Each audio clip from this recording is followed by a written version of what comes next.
piuttosto dammi la mano, che dobbiamo mangiare, pronto. Quasi pronto. Che ci hai preparato di buono? Che mi hai preparato? Cosa hai preparato di buono? Che mi hai preparato? Cosa mi chiedi sempre? L'impepata di cozze. Non preparato di cosa? Ah, bene. E per contorno?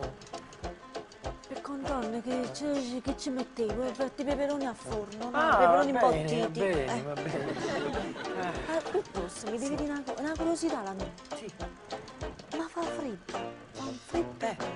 E tu, che la canottiera sempre, spiegami perché. Ah, certo, mo te lo spiego. Ti ricordi che sono andato dal dottore, no? Sì.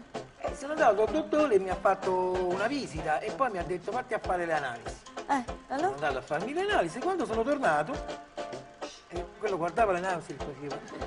Non può essere. A un certo punto mi ha detto, dice sempre, Cucuzziello, ma parliamoci chiaro, tu devi mangiare leggero, tu devi mangiare leggero, tu devi mangiare leggero. E io mangio leggero, più leggero di così. Questo l'ha andato,